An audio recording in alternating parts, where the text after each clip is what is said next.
اور اصل میں قرآن کا معجزہ ہی تدبر ہے. افلا يتدبرون القرآن ولو كان من عند غیر اللہ لوجدوا فيه اختلافا كثيرا.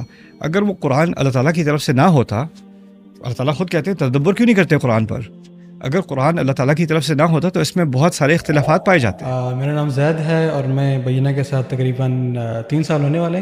جب آپ لاسٹ ٹائم پاکستان آئے تھے تو وہاں پر ہماری ملاقات ہوئی تھی، تو بڑا اچھا ایک ہمارا جو آخری معجزہ سیشن تھا وہ 10 دن کا سیشن ہوا. پھر اس میں آپ نے جو ہے وہ اپنے لیے کچھ ٹیم بنانے کا سوچا، تو اس میں مختصر سا تعارف ہوا تھا. تو الحمدللہ ابھی تک وہ سفر جاری ہے. الحمدللہ تم دونوں سے کافی مدد ہوئی ہے پوری صورتوں کے مطالعے میں جو ابھی تک کی ہیں، کافی ساری کرنی ہے اب تو ہم نے. الحمدللہ. بشرا؟ میرا نام بشرا حسن ہے اور میں اسٹوڈنٹ ہوں، ایم فل کر رہی ہوں، اور ساتھ میں پچھلے 3-3.5 سال سے میں ریسرچ ڈپارٹمنٹ میں بینہ کے ساتھ بھی کام کر رہی ہوں، تو ساتھ ساتھ قرآن سیکھ رہی ہوں. ماشاء اللہ ہم سبھی اکٹھے ساتھ قرآن سیکھ رہے ہیں. بالکل. الحمدللہ رب العالمین والصلاۃ والسلام علی رسول اللہ وعلی آلہ وصحبہ اجمعین. بسم اللہ الرحمن الرحیم. السلام علیکم استاد، کیسے ہیں؟ السلام ورحمۃ اللہ وبرکاتہ. انشاءاللہ آج سے ہم ایک نئی سیریز کا آغاز کرنے جا رہے ہیں جس میں ہم ایک قرآن کی ایسی سورہ کو پڑھنے کی کوشش کریں گے، اس کو سیکھنے کی کوشش کریں گے، جو کہ نہ صرف ایک منفرد مقام رکھتی ہے پورے قرآن میں اور جمالیاتی حساب سے بھی اس کے حسن میں بھی کافی ایک منفرد مقام ہے سورہ کا. تو سب سے پہلے میرا یہ سوال یہی ہوگا آپ سے کہ ہم یہ سیریز بیسیکلی کرنے کیوں جا رہے ہیں اور سورہ رحمان ہی کیوں اس رمضان میں؟ بسم اللہ والصلاۃ والسلام علی رسول اللہ وعلی آلہ وصحبہ اجمعین. سورۃ الرحمن چننے کا میرا مقصد ایک بہت سمپل سی وجہ تھی. بچپن سے جس بھی حلقے میں گیا ہوں، جو زیادہ مذہبی ہوں زیادہ نہ ہوں، پاکستانی جو ہمارے لوگ ہیں یا انڈینز ہیں، ان کے ہاں اگر قرآن سننے کو ملتا ہے زیادہ تر سورۃ الرحمن سننے کو ملتی ہے. بالکل. تو ہماری کوئی نفسیاتی کنیکشن ہے ہمارا سورۃ الرحمن کے ساتھ. جی. اگر کوئی کہتا ہے کہ چلو قرآن کی تلاوت لگا دو تو عام طور پہ یا تو یاسین لگا دیں گے یا رحمان لگا دیں گے، رائٹ. تو میرے نزدیک اس سینٹیمنٹ کا فائدہ اٹھانا چاہیے. اگر لوگوں کی ویسے ہی ایک اٹیچمنٹ ہے اور وہ اس سے ایک شغف رکھتے ہیں، سورۃ الرحمن کو سننے سے ان کو ایک دلچسپی ہے، اور خاص کر کیونکہ اگر وہ ان میں سے کچھ لوگ آگے بڑھ کر کہتے ہیں چلے میں ترجمہ پڑھ لوں اس کا، جب وہ ترجمہ پڑھتے ہیں تو اس میں ان کو ایک کچھ یونیک چیزیں سامنے نظر آتی ہیں، شاید وہ کنفیوزنگ بھی ہوں، اس میں ریپیٹیشن بہت زیادہ ہے مثلاً، رائٹ. اور اس میں کیا ایسی بات ہے جو اس کو اتنا خاص کرتی ہے؟ یعنی ظاہری طور پہ لگتا ہے کہ اس میں وہ مضامین ہیں جو اور جگہ پر بھی ہیں قرآن میں، تو اس میں کیا خاص بات ہے کہ سورۃ الرحمن کا اتنا اعلیٰ مقام ہے اور ہماری اس سے اتنی اٹیچمنٹ ہے؟ شاید صرف اس کی وجہ اس کی خوبصورتی ہے جو سننے میں آتی ہے، اس کی آرٹسٹک ایک اس کی ڈیمینشن ہے. تو ان سوالات سے آگے بڑھ کے ہماری کوشش یہ ہوگی کہ اس صورت میں جو خوبصورتی ہے، اس میں جو حکمت ہے، اس میں جو ہماری لائف کے لیے نصیحت ہے، روزمرہ کی زندگی کے لیے نصیحت ہے، اس کو ہم ذرا ایکسٹریکٹ کر سکیں، اس میں سے اس کو استخراج کر کے عام لوگوں کے سامنے لا سکیں. تم لوگوں کو پتہ ہے ہم جب تحقیق کا کام کرتے ہیں اور میری جو ڈیپر لک سیریز انگلش میں ہوتی ہے وہ ہوتی ہے تو مفسرون کے اقوال اور لنگوسٹکس اور ہر طرف کے پہلو سے ہم آیت کو سمجھنے کی کوشش کرتے ہیں، تو وہ کافی ایکیڈیمک قسم کی بات ہو جاتی ہے. اس چیز کا مقصد ہمارا انشاءاللہ یہ ہوگا کہ ہر آیت کے بارے میں مختصر بات، یعنی ہماری بنیاد تو ریسرچ ہی ہے، لیکن بات کو ریسرچ کے طور پہ پریزنٹ کرنے کے بجائے آسان زبان میں کوئی بھی سمجھ لے، کوئی غیر مسلم ہو، اردو سمجھتا ہو، ہندی سمجھتا ہو، وہ بھی سمجھ لے کہ یہ قرآن کیا بات کر رہا ہے، اس آیت کے بارے میں یا اس صورت کے بارے میں کیا بات ہو رہی ہے. تو انشاءاللہ یہ مقصد ہے، اور امید ہے کہ اس رمضان میں لوگ تھوڑا تھوڑا کر کے، یعنی کیونکہ رمضان ہمیشہ کوانٹٹی کے بارے میں ہو جاتا ہے نا، قرآن پورا کرنا ہے، تراویحیں پوری کرنی ہے، ختم کرنا ہے، کتنے ختم کیے، تو ہمارا مقدار پہ زیادہ فوکس ہوتا ہے اور معیار پہ کم ہوتا ہے، رائٹ. کوانٹٹی زیادہ فوکس ہوتا ہے اور کوالٹی پہ کم فوکس ہوتا ہے. تو ایک صورت کو لے کے ذرا آرام سے، تحمل سے تھوڑا تھوڑا ٹائم گزار کے اس پہ غور کر کے، مقصد یہ ہے کہ اس رمضان کے بعد قرآن کے ساتھ ہمارا صرف ایک مقداری تعلق نہ ہو، بالکل، بلکہ ایک معیاری تعلق بھی ہو. اور معیار کے لیے کم، یعنی مقدار کم لیکن فوکس زیادہ، اس کی ضرورت ہوتی ہے. تو یہ مقصد ہے انشاءاللہ تعالی. تو استاد اس معیار کو برقرار رکھنے کے لیے اس سیریز میں ہم تدبر سے ہیلپ لیں گے یا پھر تفسیر کا ہیلپ لیں گے؟ یہ اچھا سوال ہے، کیونکہ تدبر اور تفسیر میں ایک بنیادی فرق ہے جو عام لوگوں کی سمجھ میں نہیں آتا. اس کے کئی جوابات ہیں، لیکن میرے نزدیک جو جواب مجھے ابھی تک سمجھ میں آیا، جو مجھے کنونس کرتا ہے، وہ یہ ہے کہ تفسیر کا اصل مقصد ہے کہ آیت کو صحیح طریقے سے سمجھا جائے. یعنی اس لفظ کا جو معنی ہے، اس آیت کا جو معنی ہے، اس کو ہم غلط معنی میں تو نہیں لے رہے، یا اس کا ایک خاص کانٹیکسٹ ہے، ایک خاص وقت پر یہ آیت آئی تھی اور اس کا اس واقعے سے تعلق ہے، یا اس کی ایک پوزیشن ہے، اس پوزیشن کو ہم غلط تو نہیں سمجھ رہے. رائٹ. اس طرح سے مثال لے لو، جیسے اگر کوئی نیوز پہ خبر آتی ہے کہ کہیں کوئی حادثہ ہو گیا ہے، یا کوئی خبر آتی ہے کہیں جنگ شروع ہو گئی ہے، خدا نخواستہ کچھ ہوا ہے، پہلا مقصد یہ ہوگا کہ ہمارے پاس انفارمیشن ایکوریٹ ہے کہ نہیں، اس لفظ کا واقعی یہ معنی ہے کہ نہیں، یہ واقعی ایسے ہی ہوا تھا کہ نہیں ہوا تھا. رائٹ. تو وہ جو تحقیق ہے کہ ہم جو فیکٹس ہیں، جو بنیادی اصل بات ہے، اس کی تہ تک پہنچے کہ ہوا بات کیا کہی جا رہی ہے، اصل میں اس کا معنی کیا ہے، اس کا مفہوم کیا ہے، وہ ہے اصل میں تفسیر کا مقصد. ٹھیک ہے. لیکن اس نیوز کی اگزامپل دیکھ لیں، جیسے کوئی جنگ شروع ہو رہی ہے، تو ٹھیک ہے، اب ہمارے پاس ایکوریٹ انفارمیشن آ گئی، ویڈیو بھی اس کی ہے اور اس کا یعنی فوٹیج وغیرہ ہے، سب کچھ ہے آپ کے پاس، لیکن آپ کو اب یہ سمجھ نہیں آ رہا کہ اس جنگ کی وجہ سے اکانومی پہ کیا فرق پڑے گا، اور انٹرنیشنل ریلیشنس پہ کیا فرق پڑے گا، اور اس کا ہماری جو انٹرنل ڈومیسٹک ایشوز ہیں اس پہ کیا فرق پڑے گا. یعنی اس کے ایک تو وہ حادثہ ہے، لیکن پھر اس حادثے کے پیچھے اس کے اثرات ہیں. رائٹ. اور وہ اثرات صرف نیوز دیکھنے سے سمجھ نہیں آتے، اس کے لیے آپ کو ایک اینالسٹ کی ضرورت ہوتی ہے جو شاید جیو پالیٹکس سمجھتا ہے، جو اکنامکس سمجھتا ہے، کوئی اور ایکسپرٹ ہے وہ کسی اور پہلو سے بات کرے گا، سائیکولوجیکل پہلو سے بات کرے گا، جنریشنل جو سوسیولوجسٹ ہے وہ آگے کی جنریشنز کی بات کرے گا، اس کا کیا افیکٹ ہو سکتا ہے، ایکسیٹرا ایکسیٹرا، اس کا باقی ریجن میں اور ملکوں پہ کیا اثر ہوگا جو اس ریجن کے ساتھ ہے بھی نہیں لیکن پھر بھی ادھر اثر ہو رہا ہے. رائٹ. تو یہ تمام ایکسپرٹیز جو ہیں وہ واقعہ تو ایک ہی ہے، انفارمیشن ایک ہی ہے، لیکن ہر کوئی اپنے پہلو سے اس کو اینالائز کر کے اس کا جو امپیکٹ ہے نا، اس کے جو اثرات ہیں، اس کو سمجھنے کی کوشش کر رہا ہے. اصل میں تدبر ایک طرح سے یہ کام ہے. ایک تو آپ نے آیت ٹھیک سے سمجھ لی، اچھا اس کا مطلب یہ ہے، لیکن اس کے پیچھے اس کے اثرات کیا ہیں، میرے اوپر اثرات کیا ہیں، دنیا کے اوپر اثرات کیا ہیں، اور اس کے پیچھے جو حکمت ہے یا اس کے پیچھے جو چیز ہم مزید سیکھ سکتے ہیں وہ کیا ہے.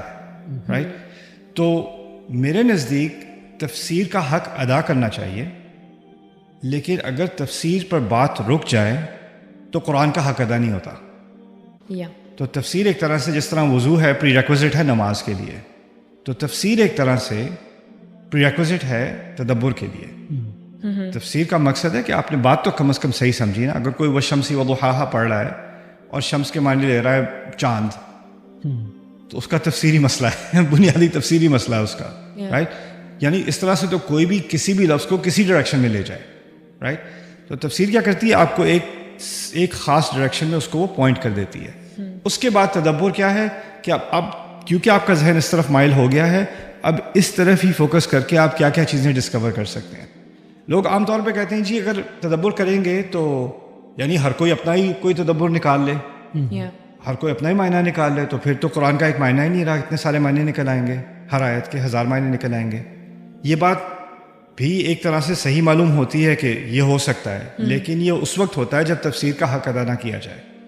تو ہوا یہ ہے ہمارے کلچر میں کہ مسلمان دنیا میں عام طور پر یہ ہوا ہے کہ جن لوگوں کو تفسیر سے شغف ہے اور جو تفسیر کی اہمیت کو سمجھتے ہیں وہ تفسیر پہ جا کے رک جاتے ہیں، اور جن لوگوں کو تدبر کا شوق ہے وہ تفسیر کا حق ادا نہیں کرتے، تو وہ اپنی طرف سے، اب میں کیا لفظ استعمال کروں، مارنی شروع کر دیتے ہیں. رائٹ. کہ یہ آیت کا یہ مطلب ہے، یہ مطلب ہے، یہ مطلب ہے، لوگوں نے سمجھا نہیں، میں بتاتا ہوں آپ. رائٹ. تو اس قسم کی الٹی سیدھی تھیوریز نکلنی شروع ہو جاتی ہیں. مقصد قرآن کا اصل مقصد تدبر تھا، لیکن حق کو سمجھنے کے بعد.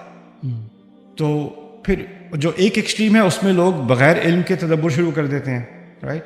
جو دوسرا پہلا ایکسٹریم ہے نا کہ صرف تفسیر پڑھ لی، چلو اب پتہ چل گیا کہ ابن کثیر رحمہ اللہ نے کیا کہا تھا، شنقیطی نے کیا کہا تھا، ابن عاشور نے کیا کہا تھا، آلوسی نے کیا کہا تھا، فلاں. اور کچھ تفاسیر میں تفسیر ہوتی ہے اور تفسیر کے بعد تھوڑا بہت تدبر بھی ہوتا ہے. ایسا نہیں ہے کہ کسی بھی تفسیر میں صرف خالص تفسیر ہے. تفسیر میں ایک تدبر کا ایلیمنٹ ہوتا ہے، لیکن وہ ان کا تدبر ہے. انہوں نے تدبر کا جو ایک ذخیرہ ہے اس کو ایگزاسٹ نہیں کیا، رائٹ. لیکن ایک ذہنیت بن جاتی ہے کہ اگر کسی شخص نے 5ویں صدی میں، 8ویں صدی میں، 10ویں صدی میں تفسیر لکھ دی اور اس نے یہ کام کر دیا، تو اب ہمیں اپنا دماغ استعمال کرنے کی کوئی ضرورت نہیں ہے. جو کہا جا سکتا تھا قرآن کے بارے میں وہ کہا جا چکا ہے. اب ہمیں صرف اس کو پڑھنا ہے، اور جو پڑھا ہے اس کو آگے پڑھانا ہے. لیکن اگر ذرا سا انسان سوچے کہ جس شخص نے 10ویں صدی میں یا 8ویں صدی میں تفسیر لکھی ہے، رائٹ، اس نے بھی کوئی نیا کام کیا ہے. تو اگر آپ اس وقت ہوتے تو آپ اس سے کہتے آپ کیوں لکھ رہے ہیں بھائی؟ آپ سے پہلے کسی نے لکھی ہوئی ہے، آپ کیوں یہ بات کر رہے ہیں، رائٹ. تو آپ کون ہوتے ہیں لکھنے والے؟ بالکل رائٹ. تو اگر یہ تھاٹ پروسیس تاریخی ہوتا تو ہمارے پاس کوئی تفسیر ہی نہ ہوتی، نہ تدبر ہوتا. تو اس لیے ان دونوں کا تعلق سمجھنے کی ضرورت ہے. اور اس میں میرے نزدیک جو ہماری ٹیم نے جو چیز میں تم لوگوں کو بار بار ایمفیسائز کرتا ہوں، ہمیں مفسرون کا پورا فائدہ اٹھانا ہے. بالکل. لیکن اس کے بعد ہمیں اکانومسٹ سے جا کے بات کرنی ہے، ہمیں سائیکالوجسٹ سے جا کے بات کرنی ہے، سوسیولوجسٹ سے بات کرنی ہے، پولیٹیکل سائنٹسٹ سے بات کرنی ہے، ہسٹورین سے بات کرنی ہے. وہ ان دنیاؤں کے ایکسپرٹس ہیں جس کی ایکسپرٹیز شاید مفسر کے پاس نہ ہو. لیکن اب کیونکہ ہمارے پاس تفسیر ہے تو تدبر کے لیے ہم اگر آیت تاریخ کے بارے میں تھی تو شاید کسی مورخ سے بات کر کے ہمیں تدبر کے اور ذخیرے ملے.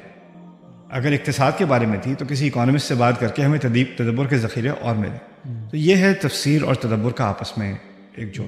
تو قرآن کے تدبر کے بارے میں ایک آخری بات جو بہت ضروری ہے وہ یہ ہے کہ ایک تدبر ہے کہ قرآن کی اس آیت کا ہماری زندگی پہ حقیقت کے سمجھنے میں یا دنیا پر کیا تبصرہ ہو رہا ہے، اس کے اثرات کیا ہیں، یہ بات ہو گئی. دوسرا یہ ہے کہ قرآن کی اپنی ایک داخلی دنیا ہے، یعنی ایک دنیا سے، قرآن سے باہر ایک دنیا ہے اور قرآن کے اندر ایک اور دنیا ہے. اور تدبر کا ایک فائدہ یہ بھی ہے کہ جو قرآن کے اندر کی دنیا ہے نا، وہ بھی آپ کو زیادہ اچھی طرح سے سمجھ میں آنی شروع ہو جاتی ہے. بالکل. یعنی وہ ایک الگ ہی جگہ ہے، ایک الگ ہی حقیقت ہے جو تدبر کے ذریعے سے ہی سمجھ آتی ہے. اگر آپ نے ایک آیت یہاں پڑھ لی، ایک آیت وہاں پڑھ لی، کبھی یہ صورت یہ پڑھ لی، کبھی وہ صورت وہ پڑھ لی، تو آپ اس دنیا کو ذرا سا چھو کے آپ نکل جاتے ہیں باہر.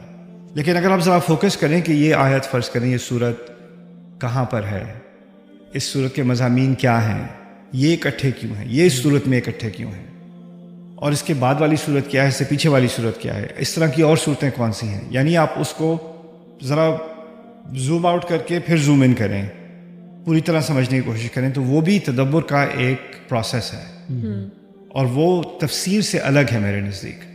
صحیح. ٹھیک. تو اس سے ریلیٹڈ میں ایک اہم سوال جو کہ بہت سارے لوگ بھی جاننا چاہتے ہیں کہ آپ کا تھاٹ پروسیس کیا ہوتا ہے جب بھی آپ کسی بھی سورہ کو پڑھنے جاتے ہیں یا کوئی ایک سورہ سیکھنے کی کوشش کرتے ہیں، تو آپ کیسے اس کو سٹارٹ کرتے ہیں؟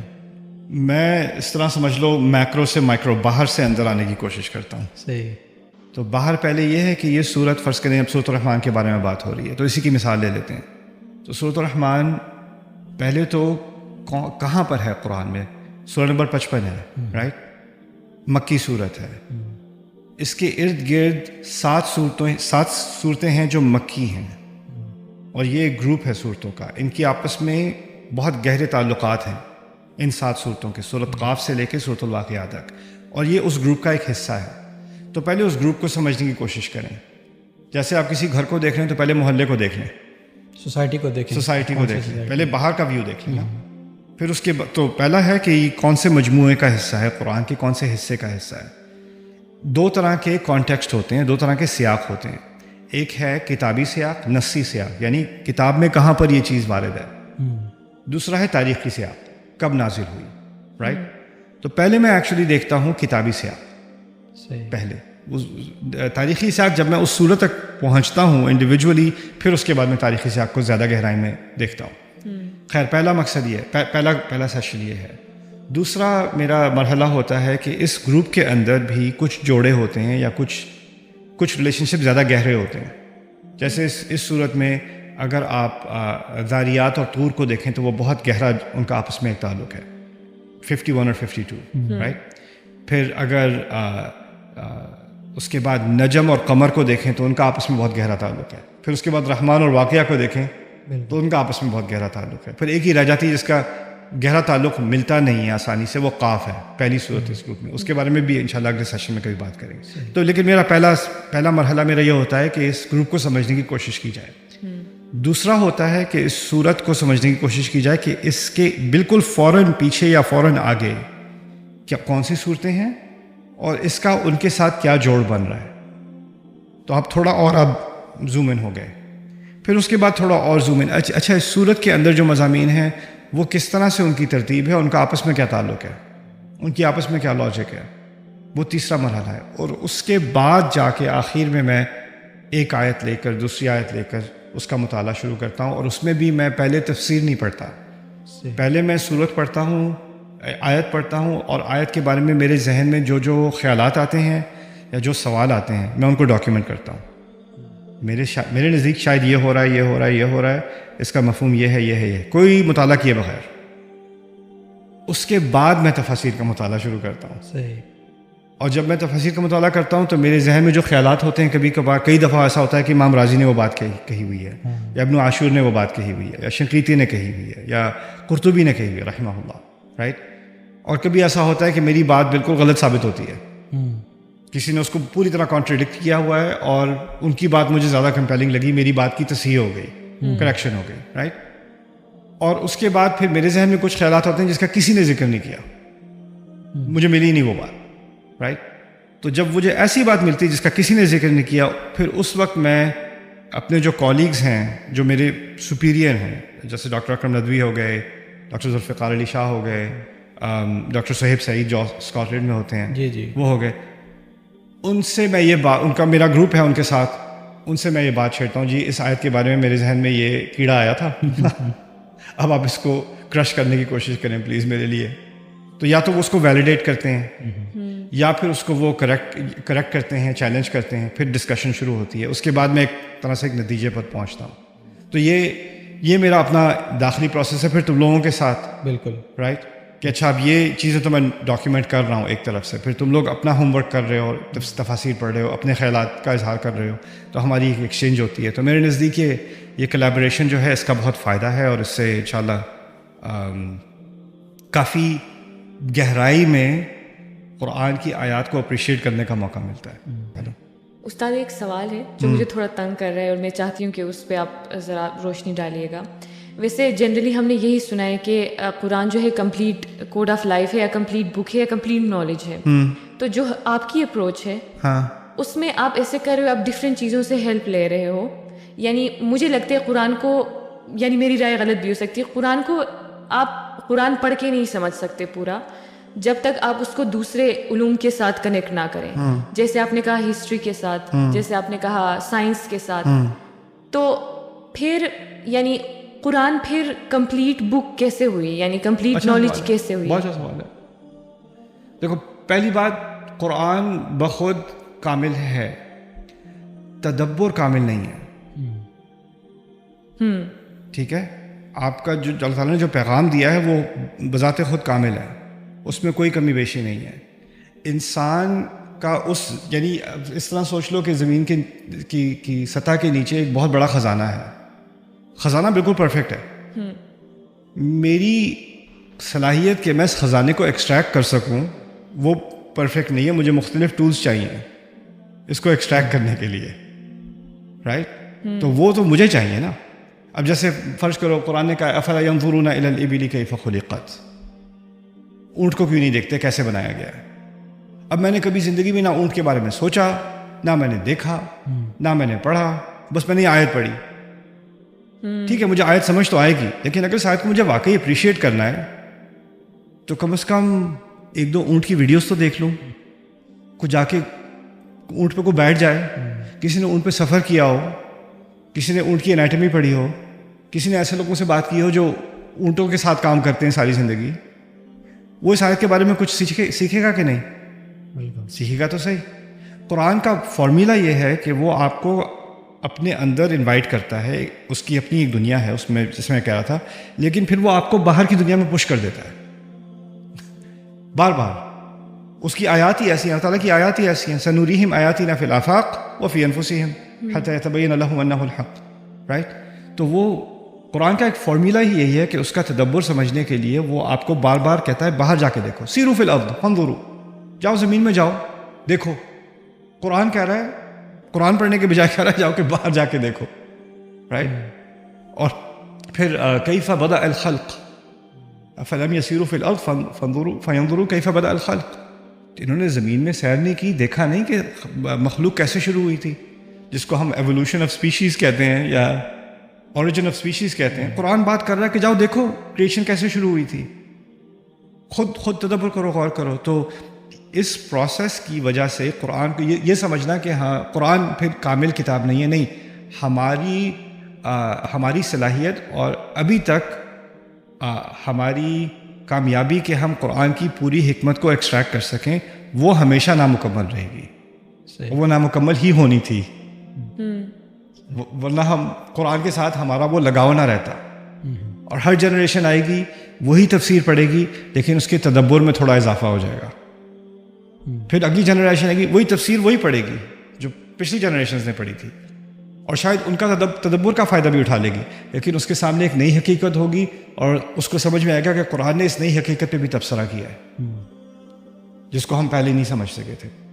لیکن مقصد یہ ہے کہ حقیقت آپ کے سامنے بدلتی رہے گی اور اس حقیقت پہ قرآن نئے سرے سے تبصرہ کرتا رہے گا. بالکل, رائٹ. تو قرآن کسی تاریخی حقیقت پر بات صرف نہیں کر رہا, قرآن ہماری حقیقت پر بات کر رہا ہے. اس کو ایک آخری اینگل سے بھی سمجھ لو. دو طرح کے فوائد ہیں قرآن کے اندر. ایک تو ہے قرآن نے ہمارا جو زندگی گزارنے کا طریقہ ہے, جو مذہبی ہدایت ہے, وہ مکمل کر دی ہے. الیوم اکملت لکم دینکم, ٹھیک ہے. لیکن قرآن حقیقت پر بھی تبصرہ ہے, صرف ہمارے دین پر تبصرہ نہیں ہے.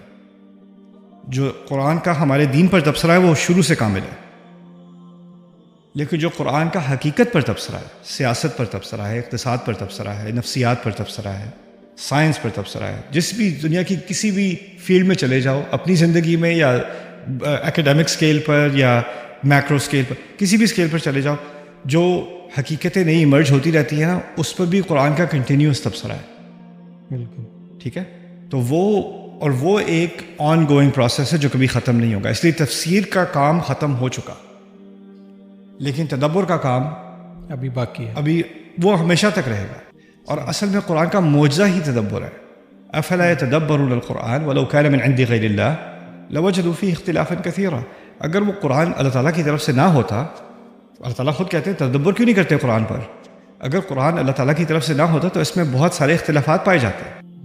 اور یہ ہوتا کہ شاید پچھلی جنریشن 800 سال پہلے, 1000 سال پہلے, 1200 سال پہلے اتفاق کر لیتی, پھر بعد میں نئی ڈسکوریز آئیں, نئی حقیقت سامنے آئی, نئی سوسائٹی ایمرج ہوئی, تو اب اختلاف آ گیا. اب کہا لیکن اللہ تعالیٰ کہنے تدبر کریں گے تو سمجھ آئے گا کہ کوئی بھی سوسائٹی آ جائے سامنے لیکن وہ اختلاف نہیں کر پائے گی. قرآن اس حقیقت پر بھی ایسا تبصرہ کرے گا جیسے ابھی آج ہو رہا ہے, رائٹ. اور اسی وجہ سے میرے نزدیک جو لوگوں کے کنٹمپریری ایشوز ہوتے ہیں, لوگ کہتے ہیں کہ بھائی قرآن نے یہ بات کر دی ہے لیکن یہ ہماری ماڈرن سوسائٹی سے فٹ نہیں کرتی, یا یہ کوئی پریمیٹیو بات ہو رہی ہے یا پری ماڈرن بات ہو رہی ہے, پرانے زمانوں کی بات ہو رہی ہے, اور جو اس کے لاز ہیں وہ آؤٹ ڈیٹڈ ہیں. میرے نزدیک ہم نے ان لاز کو صحیح سے سمجھا ہی نہیں. ان کا سوسیولوجیکل امپیکٹ, ان کا اکنامک امپیکٹ, ان کا پولیٹیکل امپیکٹ, ان کا سائیکولوجیکل امپیکٹ ہم نے سمجھا ہی نہیں. ہم نے اس کو صرف ایک لیگل کوڈ یا تھیولوجیکل کوڈ سمجھ کے اس کو ریسٹرکٹ کر کے پھر کہا نہیں اس کی کیا ریلیونس ہے, اس کا کیا فائدہ ہے, اب دنیا بدل گئی ہے. لیکن اگر آپ تھوڑا سا اسٹیپ بیک کر کے ذرا اینالائز کرنے کو, لا کو صرف مختلف زاویوں سے, صرف لیگل زاویے سے نہیں, مختلف زاویوں سے اینالائز کرنے کی کوشش کریں گے, آپ کے سامنے بات آئے گی کہ بھائی دنیا واپس قرآن کے لا کی طرف ہی آئے گی. ہمیں لانا ہی نہیں پڑے گا, وہ خود آ جائے گی. سبحان اللہ.